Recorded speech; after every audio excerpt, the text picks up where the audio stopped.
A gente começa com o Vasco, que está lutando não só contra o rebaixamento, mas também pelo direito de jogar no próprio estádio com a torcida junto. Liberem São Januário. Era o que dizia a faixa no meio do gramado. Dirigentes do clube, da SAF, torcedores do Vasco e moradores do entorno do estádio assinaram um manifesto. Eles pedem a liberação imediata de São Januário, que segue interditado pela Justiça do Rio de Janeiro por falta de segurança. O Vasco vai recorrer da decisão no Superior Tribunal de Justiça, o STJ, em Brasília. O Vasco considera absolutamente injusta essa interdição de São Januário. Nós dispomos de todas as licenças do poder público e temos um estádio apto para jogo. O que nós vamos fazer agora é discutir com o Ministério Público que outras medidas precisam ser tomadas para tentar resolver aqui no Rio de Janeiro no Ministério Público e, ao mesmo tempo, trabalhar em Brasília. É uma decisão, na minha opinião, muito equivocada, né? Acho que qualquer clube tem o direito de utilizar o seu estádio, a torcida tem direito de estar no seu estádio. Eu espero que nos próximos dias isso possa mudar. Enquanto tenta voltar a jogar em São Januário, o Vasco se prepara para um mês decisivo, quando o assunto é a permanência na Série A do Campeonato Brasileiro. 4 dos 5 adversários que o Vasco vai enfrentar em setembro são times que lutam contra o rebaixamento. O primeiro deles é o Bahia, domingo fora de casa. Jogo que pode marcar a estreia do francês Dimitri Payet. Zé Gabriel levou o terceiro cartão amarelo e não joga. Léo volta de suspensão e deve ser titular. Jogar na Arena Fonte Nova é muito difícil, como qualquer outro jogo no brasileiro. O foco de cada um aqui tem que ser fazer o melhor, nós, dentro de campo, para depois pensar no adversário, que no brasileiro qualquer jogo é difícil. Seja dentro de casa, seja fora de casa. O brasileiro a gente tem que estar preparado para encarar qualquer adversário. O Vasco ontem realizou um protesto pelo fato de não poder jogar em São Januário, né? E o clube tem essa hashtag aí, né? Liberem São Januário, e o clube criou uma força-tarefa para tentar resolver na justiça esse problema. Eu vou te falar, hein? De novo, vou repetir uma expressão que eu repito muito aqui. Eu hesito em usar a palavra inédito no futebol brasileiro, porque né, é um ambiente muito criativo, aí você faz uma busca na internet e acaba achando. Mas o estádio interditado por questões sociais, por questões do entorno, eu não me lembro de ter visto, né? E assim, a sensação de injustiça do Vasco, da comunidade, né, é pertinente. É pertinente. E é muito forte, né? O parecer do juiz, né, Marcelo? Não foi de se estranhar um pouco esse parecer do juiz, não, acho né? Foi de se estranhar bastante. Procuro ser discreto aqui, né? Mas é verdade, citando a comunidade, o entorno ali como perigoso, enfim, e por aí vai, né? De fato foi a se analisar aqui no Redação.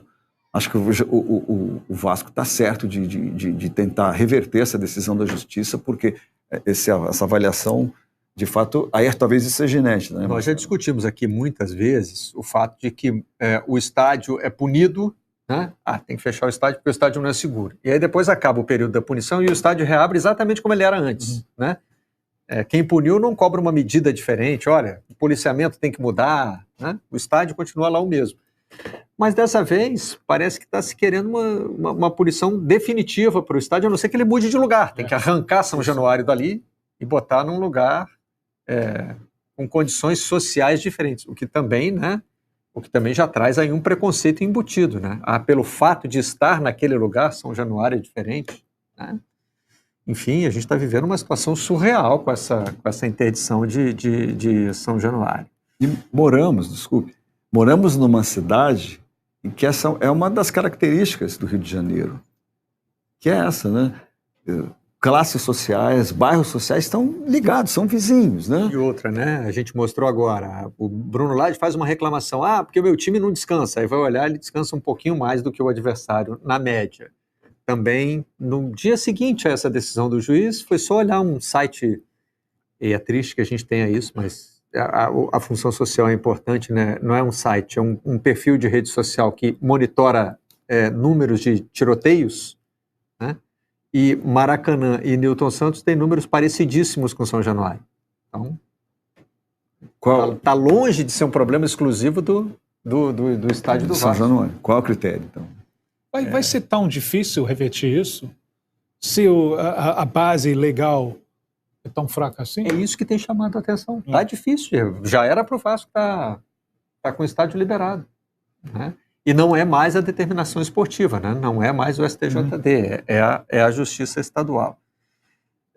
E assim, é uma punição que não oferece uma solução assim viável. É a imagem que eu tenho usado aqui. Parece que pela decisão judicial a solução é arrancar o Vasco do estádio onde ele está. Não, tira daí, que aí é perigoso, leva para outro lugar. Isso não existe, né? Obviamente, isso é uma figura de linguagem. Elenco do Vasco se junta à campanha pela volta da torcida. Liberem São Januário. Fala família Cruz Maltina. Se você não quer perder nenhuma notícia do nosso Vascão em primeira mão, já se inscreve nesse canal agora. Os jogadores do Vasco se juntaram à campanha que defende a volta dos torcedores ao seu estádio. O clube postou uma imagem do elenco reunido no CT Moacir Barbosa, na Cidade de Deus, com uma faixa que pede: Liberem São Januário. Essa é a mesma faixa estendida por dirigentes e representantes políticos na quinta, em São Januário, após a reunião que debateu possíveis medidas a serem tomadas e a divulgação do manifesto que repudia a postura do Ministério Público e do Judiciário do Rio de Janeiro. São Januário está há 71 dias sem receber torcida. A última vez foi na derrota do Vasco para o Goiás, no dia 22 de junho, em jogo válido pela 11ª rodada do Brasileirão.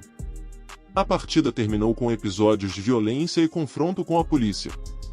Fique atento, pois te atualizo a qualquer instante com as últimas notícias do nosso gigante da colina. Até a próxima!